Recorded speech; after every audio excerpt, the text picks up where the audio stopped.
What's up, gays, straights, and other days? It's Mally. I'm back with another episode of Lady in Mystery. We have finished Iljime's route, and now we are on to the revenge route, which is the non-romance route at all.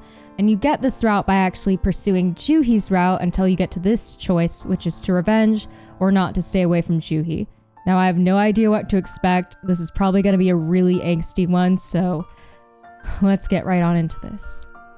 So what I want now is to revenge. What I want is revenge. I looked at her in a painfully terrible feeling. I feel the same as Woo-sung. I am very determined like Woo-sung. I couldn't help but just close my eyes. Any breakup, any pain stopped meaning anything to me since a long time ago. No matter what Juhi says now, what I want to do and what I have to do haven't changed at all. I couldn't even imagine wanting something else other than revenge a few years ago. But listening to Juhi made me feel like I can dare want something more. Woo-sung and I died already 5 years ago. We are like ghosts borrowing Yongbon's names, and ghosts disappear after satisfying their grudge. But it's not hard to figure out if you think about it. People's fortunes don't easily change. Anything can go wrong even if you put everything and try so hard for 5 years. Not to mention making another choice and waiting for another few years at this point. I'm too exhausted to do that, and my hopes have been betrayed too much. Just think of it like you just saw ghosts and saw things that don't even exist. You should think that whatever happened in this store never happened. But how? I'm sorry. I have to catch that guy right now. I've been waiting for too long. I didn't look at Juhi's eyes anymore. When I almost ran out of Junghoso, the sun was already setting. The flower that blooms on the cliff. I guess we just broke up with Juhi then. Well, that hurts a lot. Okay, there was the page sound. Hello? Oh, we're in Pyongho's point of view? Okay. I'm going to Hanyang and be successful as a translator. They say you'll be treated much better once you've been to Qing. How long are you going to stay in this rural area? I just like mathematics, and my wife likes this place and the baby's coming soon. What a lame bastard. You completely lost your ambition after getting married. Pyongho got up without any lingering feeling. I'm leaving. I won't even come back if I don't succeed. Ever since that day, Jung Pyongho hasn't really come back to Busapli, not even once for a long time. He came back to his hometown after over 10 years. Pyongho was wearing inky black silk clothes, and he was even wearing a jade ornament on his gat. It should have been a glorious return, but he just came back quietly, without any notice. He said he became successful as a translator, but he had a lot of scars on his body. His voice got lower and his look became intimidating. Nobody recognized him. Look at you! You became successful! You really became successful! And only the accountant who had been left in the hometown greeted him with a warm heart. Wait, my father is alive? Episode 12, 1,000 Arrows and One Poor Heart. My father is alive? I thought he was dead. On the way to Hanyang was very cold in winter for a 16-year-old. He just celebrated his coming of age and got a wife. But Lee Eun-soo got the government job in the technical department too early. He had to leave his friends and his wife at home and had to go to Hanyang, where the accountant department is. He had to work for the country in order to become an accountant. After learning more mathematics from professors and getting more used to numbers and calculations, he might be living in Hanyang for the rest of his life. When he was sitting on a donkey and kept looking back at the entrance of the village, thawing his frozen hands, he heard the footsteps running towards him. Pyongho was running towards him from the distance beyond the corner. Dude, you should be settling down already when I come later. Pyongho tapped his back. He just gave him a bundle and turned around and walked away right away before he even caught his eyes. When he opened the bundle, there were 5 pairs of straw shoes, 1 cotton clothes, and a fistful of raw rice. Eun-soo teared up because he knew that Pyongho, who's living with his lone mother, would have to slice up so many tobaccos to buy all these. Hey, I'm gonna come back soon. Pyongho didn't reply but just waved his hands over his head. After 2 years, Eun-soo actually came back to his hometown Busapli. He could have stayed in Hanyang and become a government official of the Ministry of Revenue. But Eun-soo soon gave up that position and came back to his hometown and became a district accountant. He was doing routine work at the provincial government. He was in charge of the ledger of the provincial government, and when the government officials who were in charge of tax and tribute came from Hanyang, he worked with them. All the other accountants said he doesn't know anything since he's so young. Everyone made fun of him or worried about him when he said he would go back to his hometown instead of staying in Hanyang and pursuing his career because he misses his parents and his friends. But when he actually came back, people from his hometown were all happy for his big success. Everyone called him Mr. Accountant and admired him well. And even until then, Pyung-ho was still wearing a crinkled gat and shabby dopo. Pyung-ho started to talk less and less and eventually never left the house. He should have already gotten himself a wife, but he wasn't even married, because no one was introducing any woman to him. Unsu tried to get a nice woman for him, even by asking his relatives, but Pyung-ho refused. Pyung-ho eventually went to Hanyang alone, and no one would hear about him ever since. 10 and a few more years had passed. In the meantime, Unsu had a son and a daughter and became a middle-aged accountant in a village. Pyung-ho came back to his hometown around that time. Unsu happened to see him visiting his mother's grave and leaving quietly. "Oh, you're Pyung-ho, aren't you?" Ugh. The guy in black clothes turned around holding his breath. He has changed a lot. His eyes got sharper and even had a scar on his neck. Unsu got surprised and looked at Pyung-ho's eyes blankly. Pyung-ho seemed really nervous at first, but then he just smiled as if everything's fine. "Yes, it's me. You haven't changed a bit." Pyung-ho smiled quietly like a shadow and held his breath. Oh, so the 10 years is even before... Okay, so this is still way before any of this happened. The betrayal and all of that. Where are you going to go when it's already this late? Come to my house and have some meal, huh? I really wanted to know how you were doing. Literally every year. I was worried that you might be in trouble. But you became successful. Now that I see you return with these fancy clothes, you must be really successful by now, aren't you? Yes, I'm quite successful now as a translator. I have a wife, a child, and a fine house. Then Pyung-ho seemed a little relaxed. He gave a sigh as if he gave up and meekly followed Unsu. So, when did my mother pass away? It was about 5 years ago. Since her age, she suddenly passed away. She was collecting spinach on the field and she just passed away with a homie in her hand. She was squatting down on the field, so someone called her, but she was already dead. But she wasn't suffering any disease or didn't get into an accident, so people said she died peacefully. She looked for you a lot before she passed away. What about the funeral? I took charge of that. Pyung-ho didn't say anything. The sky was blue and everyone was happy. In contrast, Pyung-ho was standing alone with a skinny face. It made Unsu feel bad for him. Unsu pushed Pyung-ho's back, who still hesitating to go in, and rushed his feet. I tried to get a nice spot for her grave, but this is actually my family gravesite. I worry sometimes that she might feel uncomfortable staying with strangers. If it bothers you, I'll help you move her grave. No, I'm in no position to ask at this point.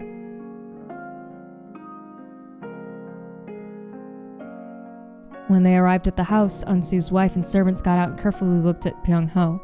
He was wearing black dopa with his gat jammed deep on his head without showing his face, and it made them confused. His wife scolded him a little, saying, "You can't just bring a guest without notice." But after seeing Pyung-ho's face, she got so surprised and screamed.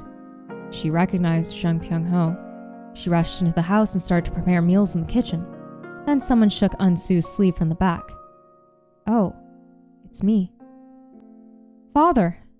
It was his daughter waving an empty basket at the tip of her hands. Pyung-ho looked at her with a stern face for a while, then reached his hand and stroked her head. I don't like that. I don't care for friends at this point. I hate that. Are you so young? I'm your father's childhood friend. You look exactly like your father. Ugh. Unsu caught up with Pyung-ho all night over humbly prepared drinks and snacks. It was unexpected, so the food was not good, and Pyung-ho was not as talkative as he used to be. Pyung-ho slowly started to laugh a little and made a joke, but his eyes were so ambiguous that he couldn't even guess what happened so far. He didn't look like a guy living his life happily with his wife and kids. He had a really big scar on his arm, which made him look like a member of the Gum Guy gang as well.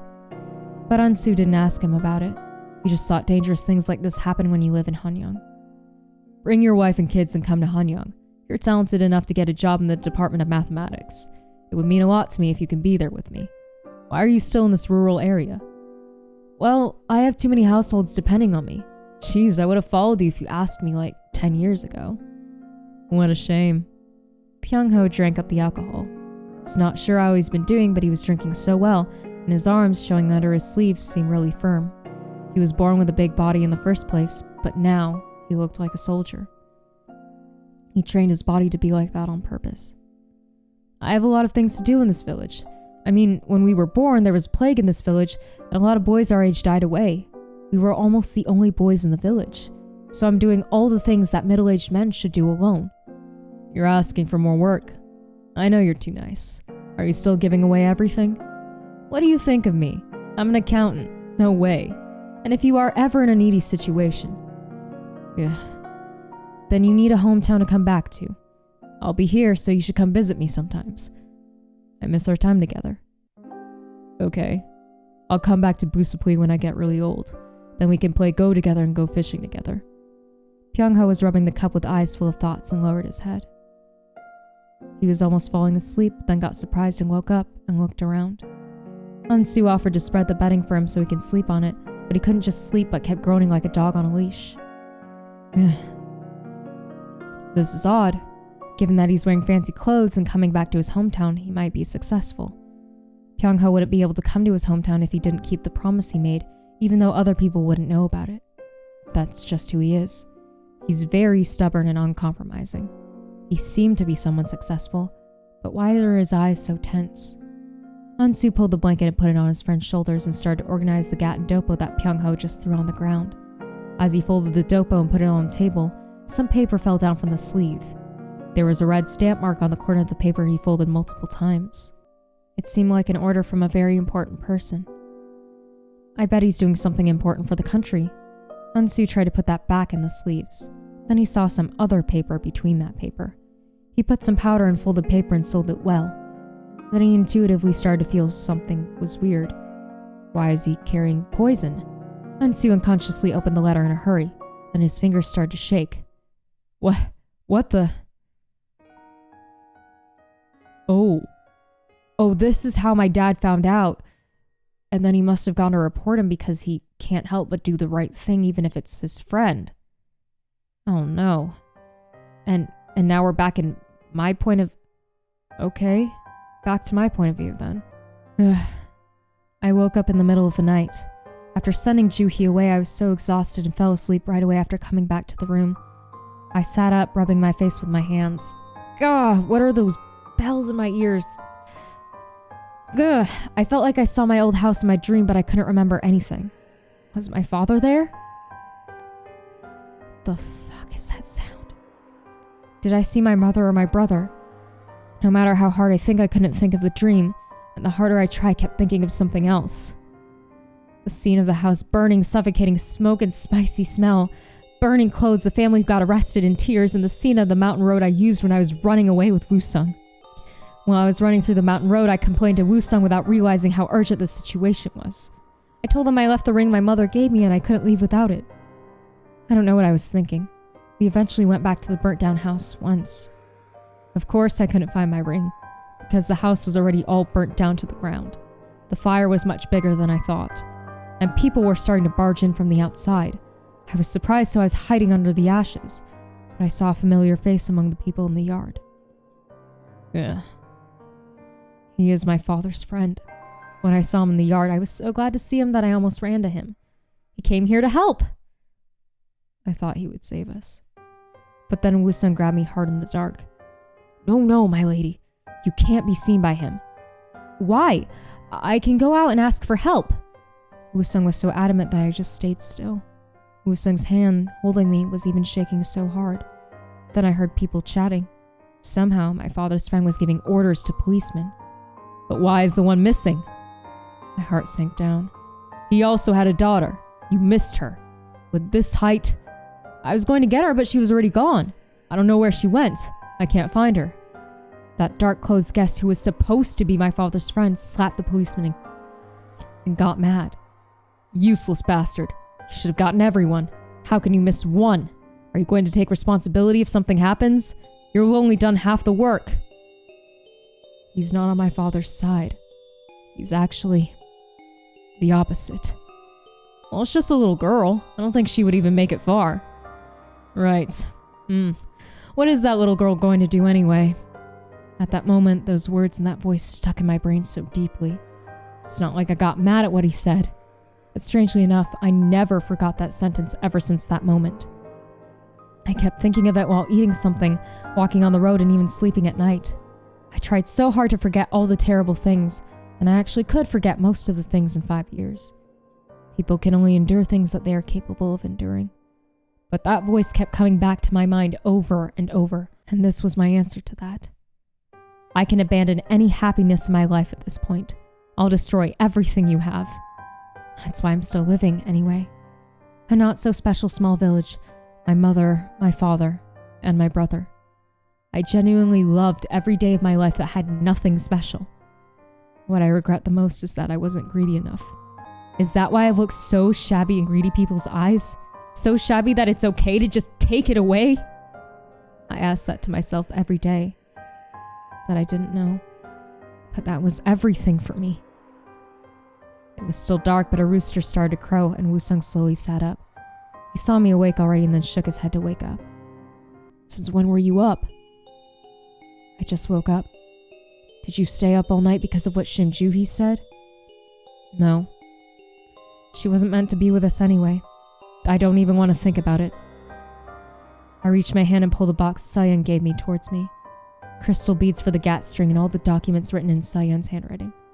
She said the Ministry of Justice was getting rid of the evidence so we wouldn't be able to figure out what happened. What bead to use for their gat string was important information.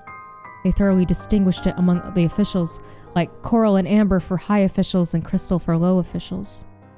I've read Official Gazette over and over. While reading it, I've counted all the people and I've memorized all the details of each department. If I only count government officials in Hanyang, there are a total of 4,055 officials in Hanyang. Among them, over 3,000 are military officials who are using swords. So, if I exclude them, there are a total of 735 civil officials left. And among them, there are 105 honorary officials who don't get paid, and there are 95 Che-A officials, including Zhang Pyang-ho. There are over 100 high officials among civil officials. Then it narrows down to 500 people who can use crystal beads for their gat string. There are more than 200,000 people living in Hanyang. Only 500 of them. And the master of that assistant who was arrested was one of them. How can they say there's not enough information? Circumstantial? They can't accept the circumstantial evidence? I'm sure the Ministry of Justice has even more evidence. If we combine all the circumstantial evidence together, they would know that it's not just the circumstantial anymore, but the fact. But they said they are going to destroy it. As I was thinking that, the answer has changed. I need to meet those beggars again. They are going to help me. The beggars who asked you for help without paying you anything? Yes. We should go find them as soon as the sun rises up.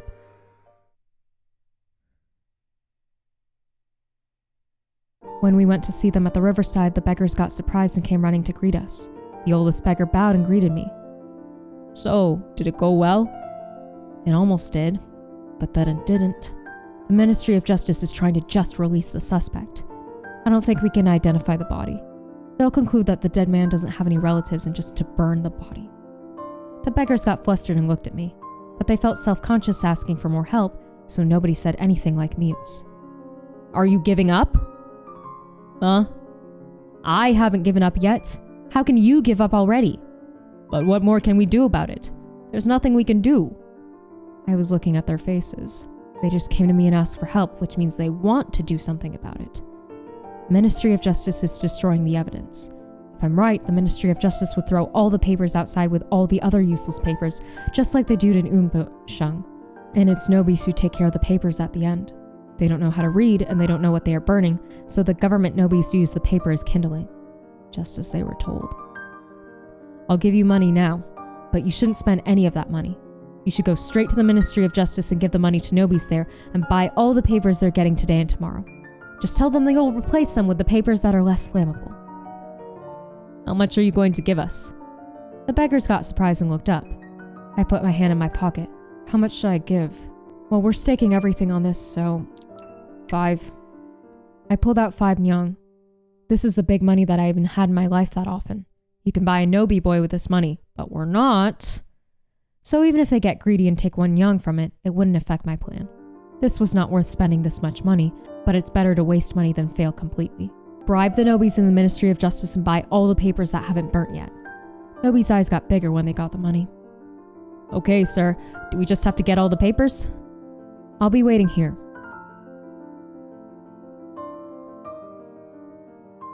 In less than a day, the beggars came back with a big smile on their faces. They said it took a long time since they had to carry the papers on their back and hold them on their arms while avoiding people's eyes. I handed the papers over to Woo-sung and called the beggars again. Oh, and do you know anything else that you haven't told me about the dead guy? Like his stuff or his behavior? What you guys told me the other day was how he was in general.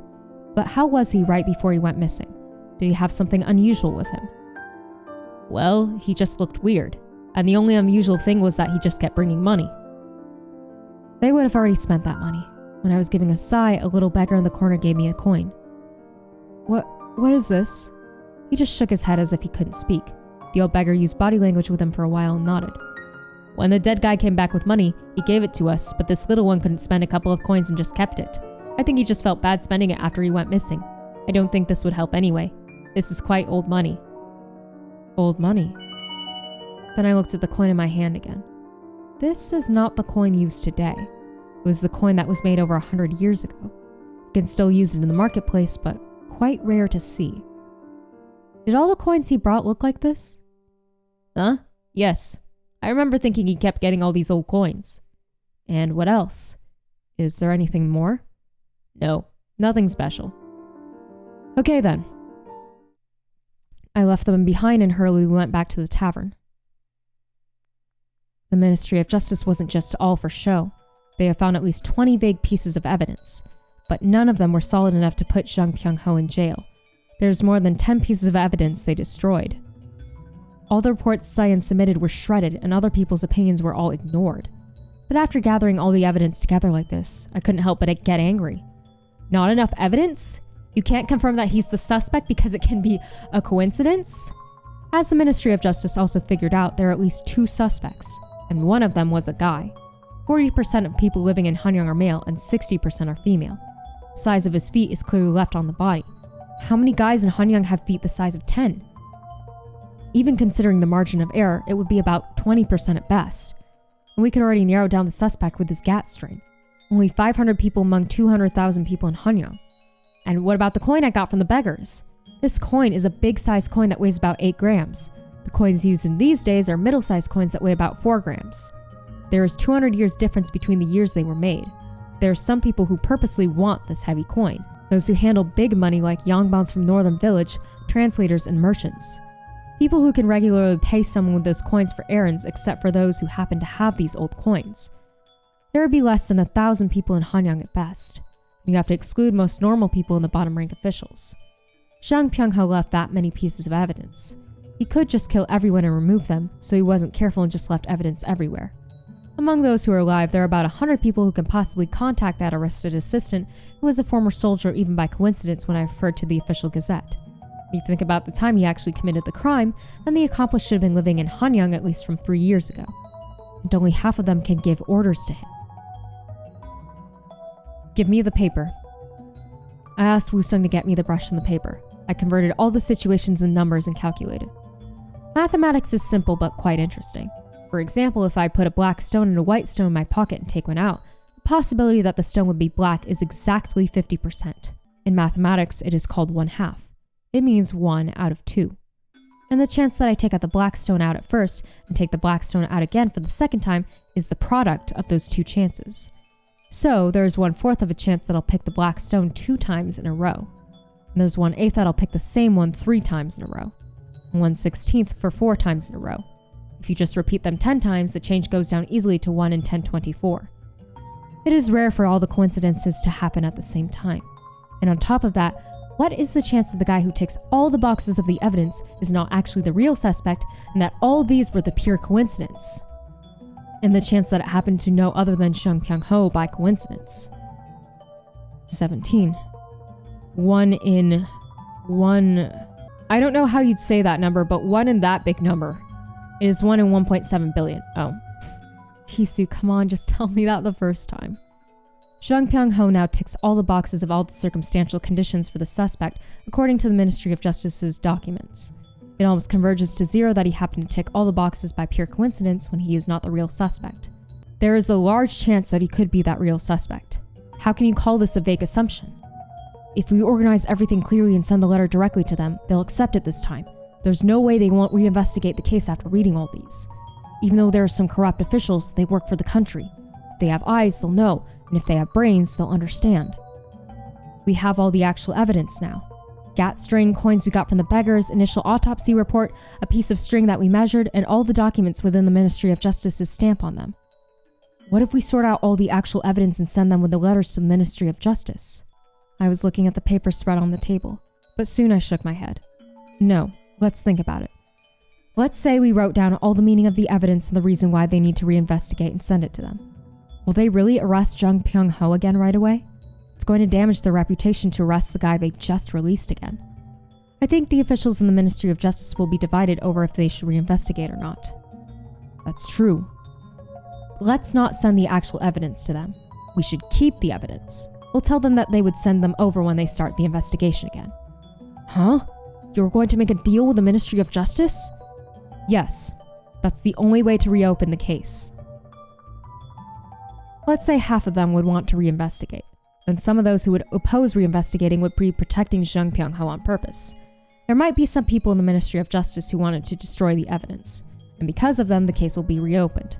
I declare that only send the evidence when they start the investigation again. Those who tried to destroy the evidence have to agree on reopening the case to get those evidence back. This is the trap I'll use to arrest Jung Pyung-ho one more time. But even though they reopen the case, we have no idea how they'll use the evidence at the Ministry of Justice.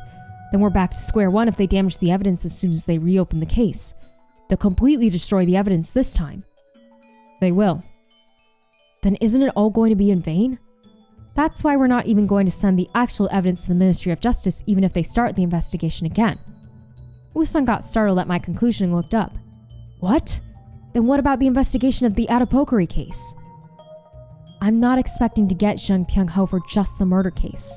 I've already gotten fooled once. I'm not going to leave it on their hands anymore. We'll proceed with our plan. Now I don't really care if they investigate the Adipokari case or now. I'm trying to make them reopen the case for something else. Every process to make them reopen the case was the groundwork for me. When Jung Pyung-ho got arrested and the time came for us to send the evidence, that's when we really made our move. As soon as they reopen the case, I'll use the evidence in a different way. I'll make a deal with Jung Pyung-ho. Our offer should be really simple. It doesn't matter if he notices it's a light. I'm going to assume that means that maybe it's a bluff or something. It's just a deal that he only has two options, which is either take it or leave it. Okay. We can get rid of the evidence, or we can send it to the Ministry of Justice. We're going to blackmail Jung Pyung-ho with this. We're going to tell him that he should make a deal with us if he wants to get out of this Adipokari case. We're not interested in the Adipokari case. We're interested in the treason that he falsely accused my father of.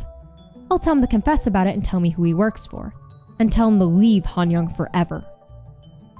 Do you think he's going to take it? Saving a life by confessing an even bigger crime? I don't think he would believe that. And he would know who we are if we ask him to do that. Do you think he'll believe someone who's holding a grudge against him? I know. But he'll take it. No. He'll pretend to take it and get out of the situation first. He's been getting rid of everything that's in his way. As soon as he figures out who we are, he's going to try to kill us. Because otherwise he would have to worry for the rest of his life. He has to kill me for him to survive. So he'll for sure get out of the situation to kill me. He'll pretend to take my offer and will prepare to slit my throat. But there's no next stop for him after pretending to take it. Let's beat his expectation. As soon as he takes it, we just add that to his charge and send him to jail. Yeah. Woo-sung held his breath. Well, this is not the complete plan. Whoever makes the mistake first will die. Yes, because we will know what we're thinking. I looked at Woo-sung's eyes for a while and started writing the letter right away. Now, the fuse to start the first fire has been completed.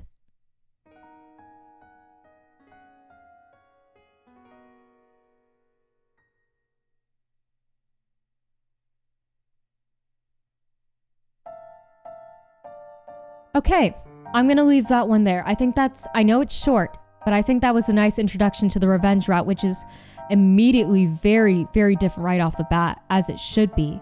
And now, I'm very intrigued to see how this plan is going to unfold, and I'm very excited to see where we go with this. I hope Hisu gets the revenge that she deserves, because it's gone on for long enough, and she's alone now. She's focused. There's no love interest to take away her pain. It's just this.